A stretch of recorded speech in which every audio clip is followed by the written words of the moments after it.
존경하는 국민 여러분, 지난 12.3 비상계엄 선포는 21세기 대한민국에서 납득할 수 없는 조치였습니다.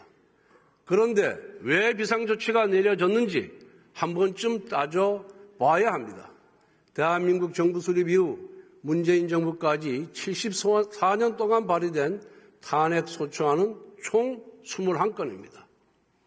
그런데 윤석열 정부 출범 이후 거대 야당은 무려 29건의 탄핵소추안을 발의했습니다. 우리 헌정사에서도 세계 어느 나라에서도 이런 야당은 없었습니다. 더욱 기가 막힌 것은 탄핵소추 이유입니다.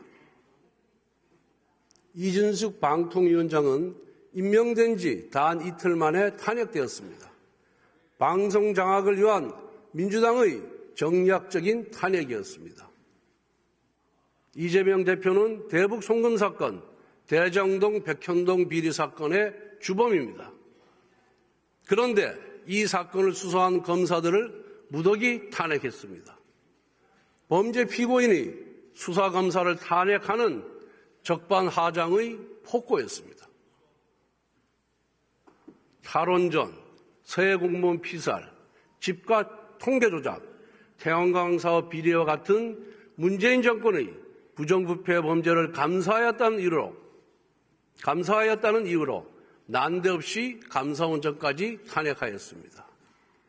이재명 대표의 재판을 공소유지하는 중앙지검장과 검사들도 탄핵하여 직무를 정지시켰습니다.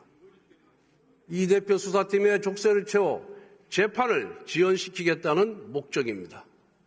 심지어 법무부 장관의 탄핵소추안에는 이재명 대표를 노려봤다는 황당무계한 사유까지 포함시켰습니다.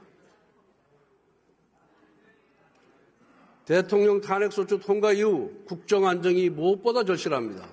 그런데 한덕수 대통령 권한대행까지 탄핵했습니다. 헌재 재판관 임명과 관련하여 여야 합의를 요청했다는 것이 탄핵 사유였습니다. 세상에 이런 행포가 어디 있습니까? 이것도 모자라서 민주당은 최상목 권한대행까지 탄핵하겠다고 시도 때도 없이 협박하고 있습니다. 여기에 더해 거대 야당은 현 정부 출범 이후 무려 23번의 특검법을 발의했습니다. 민주당이 발의한 특검법은 위헌적, 위법적 독소조항이 가득합니다. 그것도 여야 합의 없이 강행 처리하였습니다. 또한 야당은 예산 테러까지 했습니다. 민주당은 금년도 예산안을 대폭 삭감하여 단독 처리했습니다. 지역 상품권 1조 원 증액에 반대한다고 보복한 것입니다. 국회 청문회는 또 어땠습니까? 다수당의 힘으로 입법청문회, 청원청문회 열어놓고 온갖 기형적인 막말과 갑질을 보여주었습니다. 수많은 공직자, 기업인들을 불러서 마치 범죄자 신문하듯이 겁박하고 조롱했습니다. 청문회가 아니라 인신공격의 경연장이었습니다. 지금까지 대통령과 권한대행이 행사한 제의 요구권은 총 38건입니다. 이를 두고 민주당은 독선이라고 비판합니다. 불통, 독선 이미지를 낙인 찍는 전형적인 민주당의 수법입니다. 국익을 위하는 법이라면, 여야 합의로 통과된 법이라면 정부가 왜 제2요구권을 행사합니까?